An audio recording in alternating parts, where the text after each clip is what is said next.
اعوذ باللہ السمیع العلیم من الشیطان الرجیم بسم اللہ الرحمن الرحیم رب اشرح لی صدری ویسر لی امری واحلل عقدۃ من لسانی ویفقہوا قولی رب یسر ولا تعسر وتمم بالخیر وبک نستعین رب زدنی علما۔ السلام علیکم ورحمۃ اللہ وبرکاتہ۔ الحمدللہ ہم سورہ نساء کا ترجمہ و تفسیر کر رہے ہیں۔ 47 آیات کا ترجمہ و تفسیر الحمدللہ ہم کر چکے ہیں۔ آج کا سبق آیت نمبر 48 سے دیکھیے۔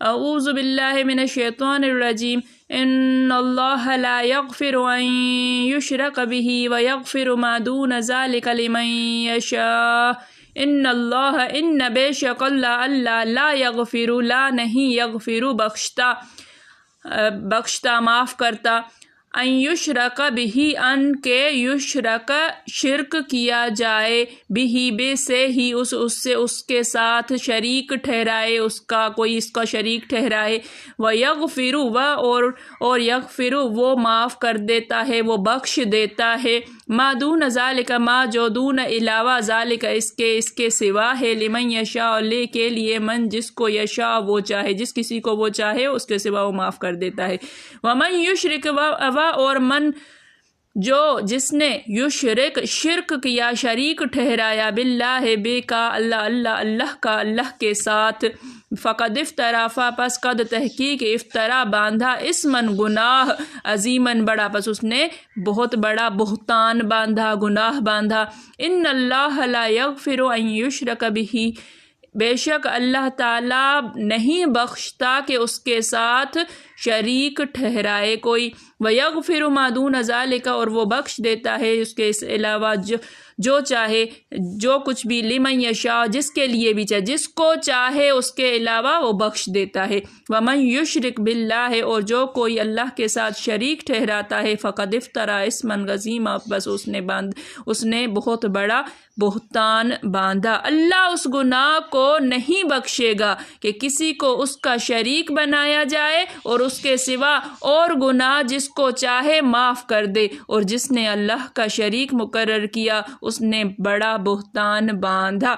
الم تر الی الذین یزکون انفسہم کیا لم نہیں ترا تم نے دیکھا، کیا تم نے نہیں دیکھا، الی الذین الی طرف الذین وہ لوگ جو یزکون پاک کہتے ہیں، مقدس کہتے ہیں، پاکی بیان کرتے ہیں، انفسہم نفس ہم اپنے نفس کو، اپنے آپ کو مقدس کہتے ہیں، بلکہ اللہ یزکی مقدس بناتا ہے، پاک کرتا ہے، من یشاء من جسے یشاء وہ چاہتا ہے، وہ جس کسی کو چاہتا ہے پاک کرتا ہے، ولا یظلمون اور لا نہیں یظلمون ظلم ہوگا ان پر، ظلم نہیں ہوگا، ظلم نہیں کیا جائے گا، فتیلاً دھاگے برابر بھی۔ الم تر الی الذین یزکون کیا تم نے نہیں دیکھا ان لوگوں کی طرف جو پاکی بیان کرتے ہیں، انفسہم اپنے آپ کو مقدس کہتے ہیں، بل اللہ یزکی من یشاء بلکہ اللہ مقدس بناتا ہے جس کسی کو بھی چاہے، ولا یظلمون فتیلا اور ان پر دھاگے برابر بھی ظلم نہیں ہوگا۔ کیا تم نے ان لوگوں کو نہیں دیکھا جو اپنے تئیں پاکیزہ کہتے ہیں، اپنے آپ کو پاکیزہ کہتے ہیں؟ نہیں، بلکہ اللہ ہی جس کو چاہتا ہے پاکیزہ کرتا ہے، اور ان پر دھاگے کے برابر بھی ظلم نہیں ہوگا۔ انظر کیف یفترون انظر دیکھو کیف کیسا یفترون وہ باندھتے ہیں، اللہ پر الکذب جھوٹ، وکفا بہ اور کفا کافی ہے بہ یہی اسمن گناہ، مبینن سری گناہ۔ انظر کیف یفترون علی اللہ الکذب دیکھو تو کیسے اللہ پر جھوٹ باندھتے ہیں، وکفا بہ اسم مبینہ اور یہی گناہ صریح گناہ ان کے لیے کافی ہے، یہی گناہ صریح کافی ہے۔ دیکھو یہ اللہ پر کیسا جھوٹ طوفان باندھتے ہیں اور یہی گناہ صریح کافی ہے۔ اس آیت میں اللہ تعالیٰ فرماتا ہے کہ اللہ تعالیٰ ہر گناہ معاف فرما دے گا سوائے شرک کے، کہ اللہ تعالیٰ جس کسی شرک کے علاوہ، شرک ایسا گناہ ہے جس کو اللہ تعالیٰ معاف نہیں کرے گا، اس کے علاوہ جو کوئی بھی گناہ وہ چاہے بخش دے گا۔ یعنی جو شخص اللہ تعالیٰ سے اس حال میں ملاقات کرے کہ وہ مشرک ہو، اس پر بخشش جو ہے وہ نہیں ہوگی۔ اب اس ٹاپک کے حوالے سے بہت ساری حدیثیں ذکر کی گئی ہیں، ان میں سے کچھ احادیث جو ہے وہ یہاں پر ذکر کی گئی ہیں، بہت ساری 10-12 احادیث یہ دیکھیے کہ ذکر ہیں اور اچھی خاصی تفصیل ہے۔ ہم کچھ احادیث پڑھتے ہیں اور کچھ کو جو ایک جیسی احادیث ہیں ان کو ہم آگے کر دیتے ہیں اور باقی ہم پڑھتے ہیں۔ اللہ تعالیٰ پہلی حدیث میں ہے کہ مسند احمد کی حدیث میں کہ اللہ تعالیٰ کے نزدیک گناہوں کے 3 دیوان ہیں، یعنی اعمال نامے 3 طرح کے ہیں۔ ایک تو وہ جس کی اللہ تعالیٰ کچھ پرواہ نہیں کرتا، دوسرا وہ جس میں اللہ تعالیٰ کچھ نہیں چھوڑتا، تیسرا وہ جسے اللہ تعالیٰ ہرگز نہیں بخشتا۔ 3 طرح کے گناہ ہو گئے یہ۔ بس جسے وہ بخشتا نہیں ہے وہ شرک ہے۔ اللہ عز و جل خود فرماتا ہے کہ اللہ تعالیٰ اپنے ساتھ شریک کیے جانے کو معاف نہیں فرماتا، اور جگہ ارشاد ہے جو شخص اللہ کے ساتھ شریک کر لے اللہ اس پر جنت کو حرام کر دیتا ہے، اور جس دیوان میں اللہ کے ہاں کوئی وقعت نہیں وہ بندے کا اپنی جان پر ظلم کرنا ہے، اور جس کا تعلق اس سے اور اللہ کی ذات سے ہے۔ اللہ اور بندے کے معاملات جو ہے، مثلا کسی دن کا روزہ جسے اس نے چھوڑ دیا یا نماز چھوڑ دی تو اللہ تعالیٰ اسے بخش دے گا، جسے بھی چاہے اللہ تعالیٰ وہ بخش دے گا۔ یہ اللہ کا اور بندے کا معاملہ ہے۔ جس اعمال نامے میں سے موجود کسی فرد کو اللہ نہیں چھوڑتا، وہ بندوں کے آپس میں مظالم ہیں جن کا بدلہ اور قصاص ضروری ہے۔ یعنی حقوق اللہ کی مرضی ہے معاف کر دے، لیکن حقوق العباد اللہ تعالیٰ نہیں چھوڑتا۔ حقوق العباد دلوا کر ہی رہ جائیں گے، قصاص وہاں پر ضروری ہوگا، بدلہ وہاں پر ضروری ہوگا۔ یہ نہیں ہے کہ ہم نے کسی کا حق مار دیا اور وہ چھوڑ دیا گیا، نہیں۔ ہماری نمازیں، ہمارے روزے، جتنے بھی معاملات ہمارے اللہ کے ساتھ ہیں، جتنے بھی حقوق ہمارے اللہ کے ساتھ جڑے ہوئے ہیں، وہ اللہ کی مرضی ہے، وہ اللہ تعالیٰ معاف کر دے چاہے حساب لے، لیکن یہ والے گناہ جو ہیں وہ اللہ تعالیٰ معاف نہیں کر دے گا۔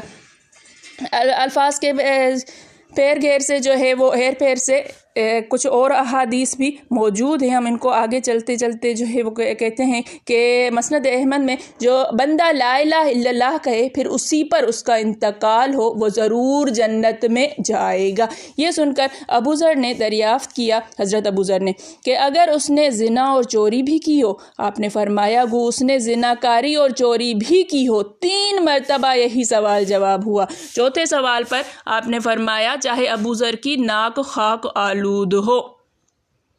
پس حضرت ابو ذر رضی اللہ تعالیٰ عنہ وہاں سے اپنی چادر گھسیٹتے ہوئے یہ فرماتے ہوئے نکلے کہ چاہے ابو ذر کی ناک خاک آلود ہو، اور اس کے بعد جب کبھی آپ یہ حدیث بیان فرماتے یہ جملہ ضروری کہتے۔ یہ بہت زبردست حدیث ہے، اس کو جب ہم پڑھتے تھے تو اتنی زیادہ جو ہے وہ مجھے یہ حدیث پسند تھی کہ میں بار بار اس کو پڑھتی تھی۔ یہ حدیث دوسری سند سے قدر زیادتی کے ساتھ بھی مروی ہے۔ اس میں ہے کہ حضرت ابو ذر رضی اللہ تعالیٰ عنہ فرماتے ہیں میں نبی صلی اللہ علیہ وآلہ وسلم کے ساتھ مدینہ کے میدان میں چلا جا رہا تھا، احد کی طرف ہماری نگاہیں تھیں کہ حضور صلی اللہ علیہ وسلم نے فرمایا اے ابو ذر، میں نے کہا لبیک یا رسول اللہ۔ آپ نے فرمایا صلی اللہ علیہ وسلم سنو، میرے پاس احد پہاڑ کے برابر سونا ہو تو میں نہ چاہوں گا کہ تیسری شام کو اس میں سے کچھ بھی باقی رہ جائے بجز اس دینار کے جسے میں قرضہ چکانے کے لیے رکھ لوں، باقی تمام مال میں اس طرح راہ اللہ اس کے بندوں کو دے ڈالوں۔ اور اس نے دائیں، اور آپ صلی اللہ علیہ وسلم نے دائیں بائیں اور سامنے لپیں پھینکی لپ بھر بھر کے۔ پھر کچھ دیر ہم چلتے رہے، پھر حضور صلی اللہ علیہ وسلم نے مجھے پکارا اور فرمایا جن کے پاس یہاں زیادتی ہے وہی وہاں کمی والے ہوں گے، مگر جو اس طرح اور اس طرح کرے، یعنی آپ نے اپنے دائیں سامنے اور بائیں لپیں ہتھیلیاں بھر کر دیتے ہوئے اس عمل کی وضاحت کی۔ پھر کچھ دیر چلنے کے بعد فرمایا ابو ذر میں ابھی آتا ہوں، تم یہیں ٹھہرو۔ آپ تشریف لے گئے اور میری نگاہوں سے اوجھل ہو گئے اور مجھے آوازیں سنائی دینے لگیں۔ دل بے چین ہو گیا کہ کہیں تنہائی میں کوئی دشمن آ گیا ہو۔ میں نے قصد کیا کہ وہاں پہنچوں، لیکن ساتھ ہی حضور صلی اللہ علیہ وسلم کا یہ فرمان یاد آ گیا کہ میں جب تک نہ آؤں تم یہیں ٹھہرے رہنا۔ چنانچہ میں ٹھہرا رہا یہاں تک کہ آپ تشریف لے آئے تو میں نے کہا، حضور صلی اللہ علیہ وآلہ وسلم یہ آوازیں کیسی آ رہی تھیں؟ آپ نے فرمایا، میرے پاس حضرت جبرائیل آئے تھے اور فرما رہے تھے کہ آپ کی امت میں سے وفات پانے والا اللہ تعالیٰ کے ساتھ کسی کو شریک نہ کرے تو وہ جنت میں جائے گا۔ میں نے کہا، گو زنا اور چوری بھی اس سے سرزد ہوئی ہو؟ تو فرمایا، ہاں، گو زنا اور چوری بھی ہوئی ہو۔ یہ حدیث بخاری و مسلم میں بھی ہے۔ اس حدیث کو دوبارہ جو ہے وہ بیان کیا گیا ہے، کچھ الفاظ کے ہیر پھیر ہے، باقی حدیث جو ہے وہ تقریباً وہی ہے۔ کیونکہ وقت کم ہے اس لیے ہم اس کو آگے چلا رہے ہیں۔ 7ویں حدیث جو ہے کہ مسند احمد میں ہے کہ جو شخص مرے اللہ کے ساتھ شریک نہ کرتا ہو وہ جنت میں داخل ہوگا۔ رسول اللہ صلی اللہ علیہ وسلم ایک مرتبہ صحابہ کے پاس آئے اور فرمایا، تمہارے رب عز و جل نے مجھے اختیار دیا کہ میری امت میں سے 70,000 کا بے حساب جنت میں جانا پسند کروں، یا اللہ تعالیٰ کے پاس جو چیز میرے لیے میری امت کی بابت پوشیدہ محفوظ ہے اسے قبول کر لوں۔ تو بعض صحابہ نے کہا، کیا اللہ تعالیٰ آپ کے لیے یہ محفوظ چیز بچا کر بھی رکھے گا؟ آپ یہ سن کر اندر تشریف لے گئے، پھر تکبیر پڑھتے ہوئے باہر آئے اور فرمانے لگے، میرے رب نے مجھے ہر 1000 کے ساتھ 70,000 کو جنت عطا کرنا مزید عطا فرمایا، اور وہ پوشیدہ حصہ بھی۔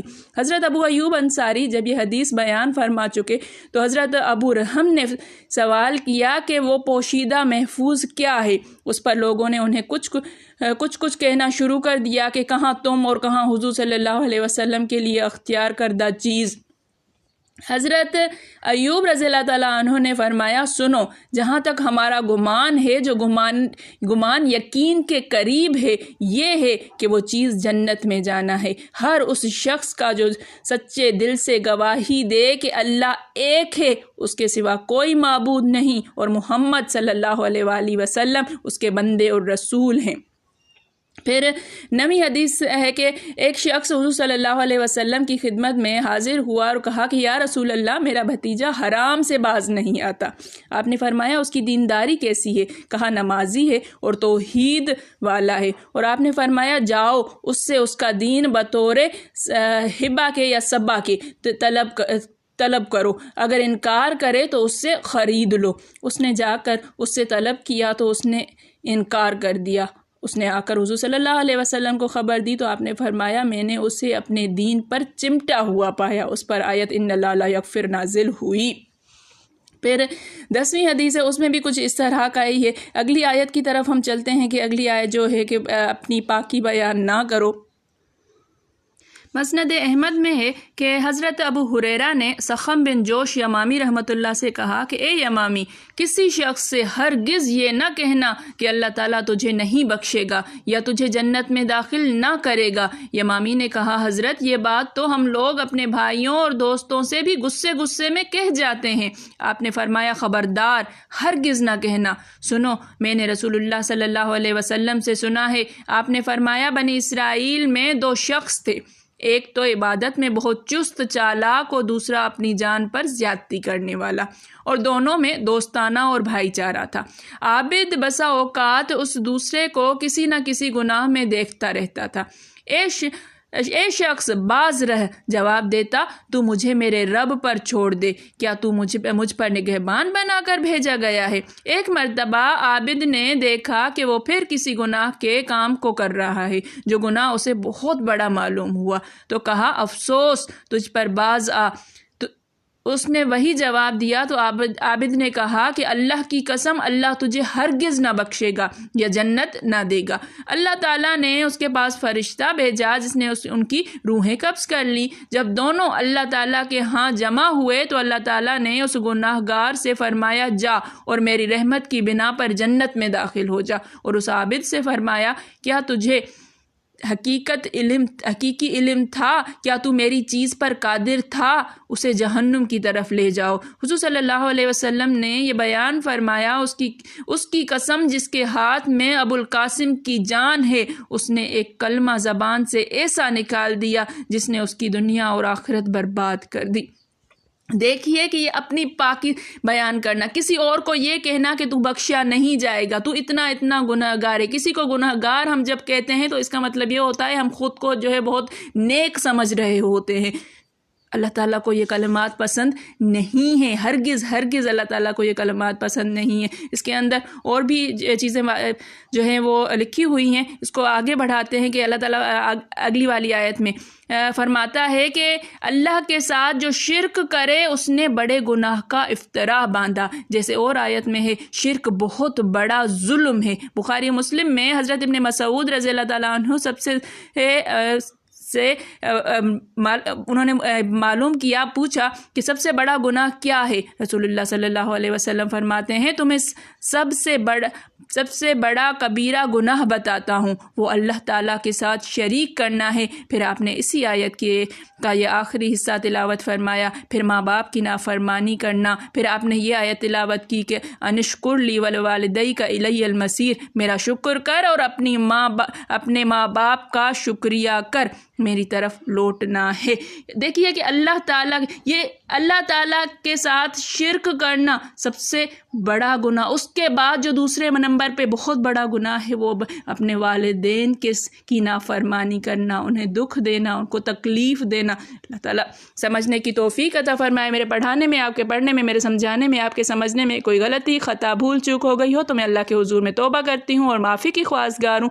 ربنا تقبل منا انک انت السمیع العلیم۔ السلام علیکم ورحمۃ اللہ وبرکاتہ۔